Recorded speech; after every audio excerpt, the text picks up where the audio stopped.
Assalamualaikum warahmatullahi wabarakatuh. Ketemu lagi sama aku, Adeliani Abidin. Gimana kabarnya nih? Semoga sehat-sehat semua ya parents. Oke, sekarang aku akan bahas tentang ekspektasi. Ekspektasi kepada anak. Gimana sih caranya memanage ekspektasi kepada anak agar tidak terlalu tinggi dan realistis? Yuk ikutin terus videonya.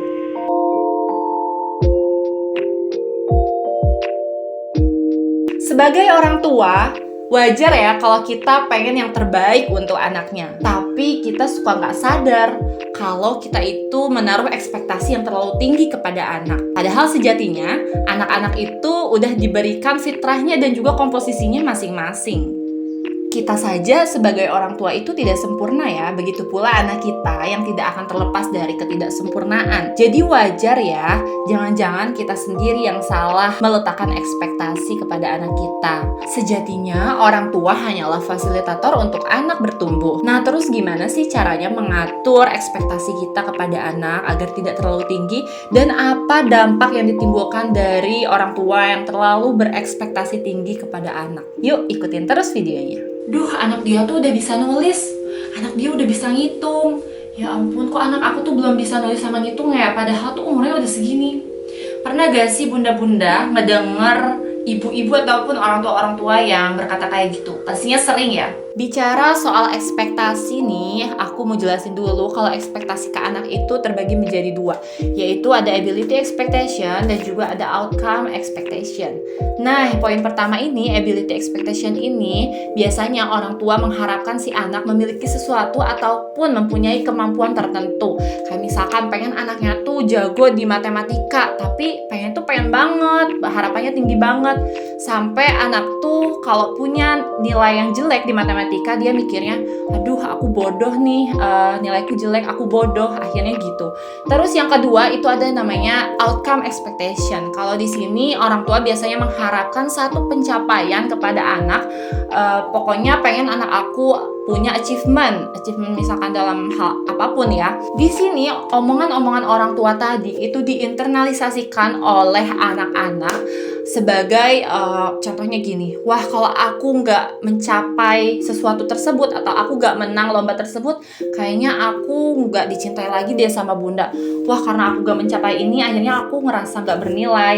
Akhirnya kayak gitu, dimana anak meletakkan pencapaian sebagai harga untuk membuat dia dicintai dan bernilai. Terus ada gak sih dampak-dampak lain yang ditimbulkan dari ekspektasi orang tua tadi? Tentunya ada dan banyak ya. Yang pertama kita uraikan, kalau kita itu bisa loh menjadi penghalang kreativitas anak. Nah, anak-anak itu kan sebenarnya dianugerahi keinginan alami untuk belajar oleh Tuhan. Kayak contohnya dia lagi mewarnai main-mainan cat yang dia itu tuh lagi seru banget dan lagi pengen mencoba hal baru gitu kan. Terus kita bilang, aduh jangan kayak gitu, jangan berantakan. Kita tuh pengen banget anak kita mengecatnya atau mewarnainya itu rapi.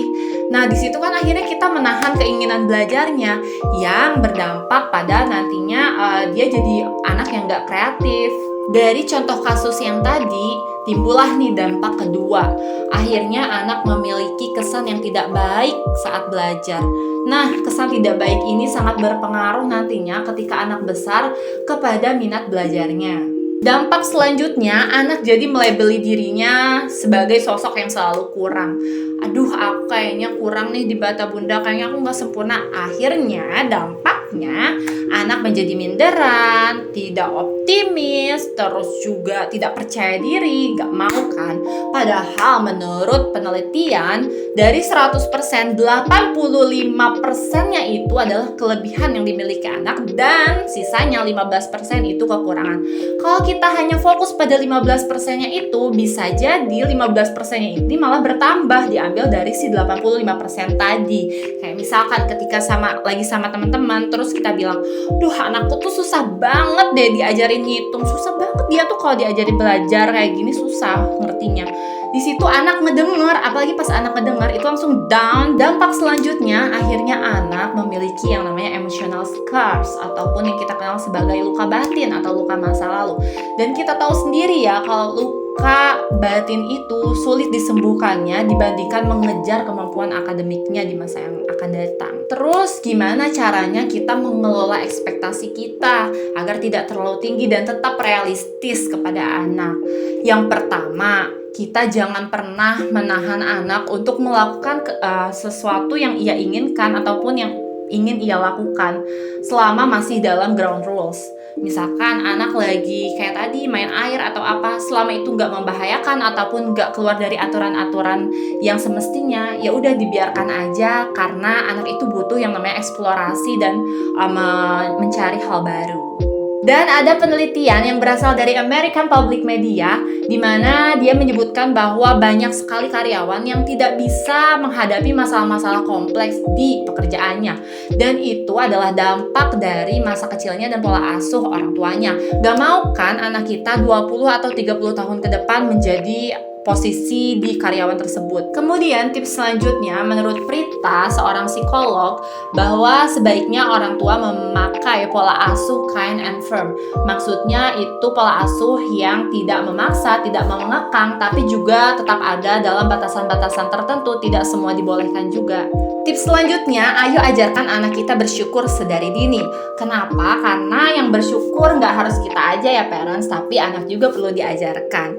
Menurut Dr. Robert Simons, dia mengatakan bahwa anak-anak yang diajarkan bersyukur dari kecil dan juga diajarkan meng-highlight hal-hal yang baik dan menyenangkan yang ia dapatkan di setiap harinya, itu akan membuat mereka memiliki sikap-sikap positif terhadap keluarga dan juga lingkungan sekolahnya. Tips selanjutnya yaitu ayo belajar berempati pada kesulitan anak ya. Karena menurut penelitian, ketika kita bisa berempati pada kesulitan yang dihadapi anak, itu bisa membuat anak tahan banting, tangguh, dan tidak pantang menyerah. Nah, itu dia tadi tips-tips yang bisa aku bagikan bagaimana memanage ekspektasi kita kepada anak.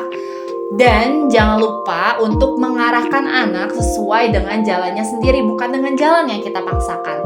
Sekian video yang kali ini bisa aku share ke kalian. Semoga kita sehat selalu. Sampai jumpa di video selanjutnya. Jangan lupa di like, subscribe, and comment.